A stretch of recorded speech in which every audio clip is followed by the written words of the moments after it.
ఏంటి సార్ ఇప్పుడు ఫిరాయింపు ఎమ్మెల్యేల పరిస్థితి ఏంటి? మరి అది అంశం సుప్రీంకోర్టులో ఉంది. సుప్రీంకోర్టు ఏమో స్పీకర్ కే అధికారం ఉన్న పరిస్థితి అని చెప్పేసింది. కానీ నిన్న అసెంబ్లీలో సీఎం మాట్లాడుతూ అసలు ఉప ఎన్నికలు రావని చెప్తున్నారు. ఏంటి సార్ ఉప ఎన్నికలు వస్తాయా రావా? ఈ బీఆర్ఎస్ ఎమ్మెల్యేల పరిస్థితి ఏంటి? వాళ్ళేమో మేము బీఆర్ఎస్ లోనే ఉన్నామని చెప్తున్నారు. కాంగ్రెస్ కంటే ఒకప్పుడు బీఆర్ఎస్ అంటున్నారు సార్. సీఎం కు అడ్వాంటేజ్ ఏంటంటే ఆయన మాట్లాడేది అసెంబ్లీలో. అసెంబ్లీ ఆయన ఏం మాట్లాడినా ఆయనకు ప్రొటెక్షన్ ఉంటుంది. అది మీరు కోర్టులో ఛాలెంజ్ చేయలేరు, ఆయనకేం ప్రాబ్లం లేదు. మనం మాట్లాడుకోలేదు. Matter is సబ్జుడైస్. ఈరోజు సబ్జుడైస్ ఉంది ఆ మ్యాటర్. సో వాళ్ళు but all said and any case court కేసులు ఇప్పటివరకు ఉన్నాయి కూడా అన్ని కేసులలో సుప్రీంకోర్టు స్పీకరే సుప్రీం అని చెప్పింది తప్ప ఎప్పుడు కూడా స్పీకర్ కు డైరెక్షన్ ఇవ్వలేదు, లేదా ఛాలెంజ్ చేయలేదు. స్పీకర్ తీసుకోండి నిర్ణయాన్ని సెటిసైడ్ చేయలేదు. పార్షల్ ఒకసారి ఇక్కడ కేసులో ఇస్తుంది కాబట్టి అన్నది కరెక్టే. సో ఎక్కడ ఉప ఎన్నికలు వచ్చే ఆస్కారము లేదు. అది తమాషా.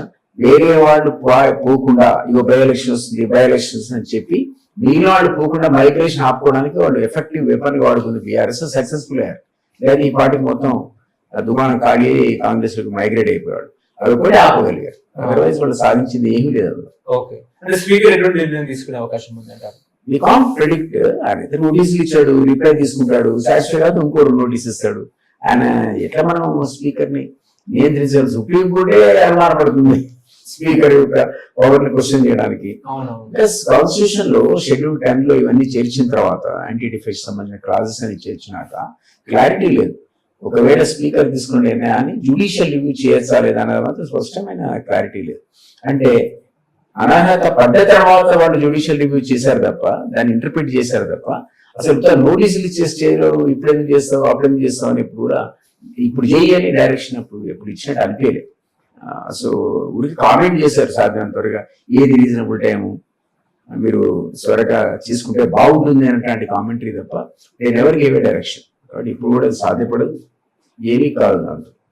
కానీ ఇప్పుడున్న ఎమ్మెల్యేలు కొంచెం జాగ్రత్త వహిస్తారు అంతే కదా? డెఫినెట్లీ అనుకుంటున్నారు. అది ఆ రకంగా వాడారు టీఆర్ఎస్ దాన్ని. అవో అయిపోతుంది ఇగో బై ఎలక్షన్ వస్తుందని భయపెట్టి వాళ్ళు పోకుండా ఆపారు. అంతవరకు సక్సెస్ఫుల్ అయ్యారు వాళ్ళు ఆ అంశంలో. కోర్టును ఆశ్రయించి అదే వాళ్ళు కోర్టు పోకపోతే ఈ పార్టీకి మొత్తం మైగ్రేట్ వెళ్ళిపోయారు. మా దగ్గరికి వచ్చిన వాళ్ళు కాంగ్రెస్. ఏం సార్ ఇప్పుడు బండి సంజయ్ కేసీఆర్ మీద కొన్ని అలిగేషన్స్ పాస్ చేశారు. ఆయన దొంగము నోట్ల పంపిణీ ఉంది, ఆయన దగ్గర మిషన్స్ ఉన్నాయి, ఆ మిషన్స్ ద్వారా డబ్బులన్నీ కూడా గత ఎన్నికల్లో పంపారని చెప్పేసి అందరికి ఇచ్చారని చెప్పేసి ఆయన అలిగేషన్స్ పాస్ చేశారు. నిజమే అంటారా? ఐ డోంట్ బిలీవ్ కేసీఆర్ లాంటి వాడు దొంగ నోట్లే కొడతాడు. ఇప్పుడు కేసీఆర్ కు విపరీతమైన యాక్సెస్ ఉండేది డబ్బులకు. గవర్నమెంట్ కి 10 years సర్వీస్ చేశాడు రాష్ట్ర ముఖ్యమంత్రిగా. ఎన్నో అవెన్యూస్ ఉంటాయి. మీరు చెప్పిన కృష్ణారెడ్డి లాంటి వాళ్ళు 100 మంది ఉంటారు. వాళ్ళంతా కూడా ఆయన కమిషనర్లో ఉండి ఆయన ప్రాజెక్టులు చేసి అంతా కమిషన్లు ఇచ్చినోడే కదా. అవును, మాట అనకూడదు కానీ అట్లానే కదా అవినీతి అని మనం అందరూ ఆరోపించాం. అంతా డబ్బున్న కేసీఆర్ ఇక దొంగ నోట్లే కొట్టించాల్సిన అవసరం ఉంది. ఉన్న నోట్లు లెక్కించడానికి టైం లేదా?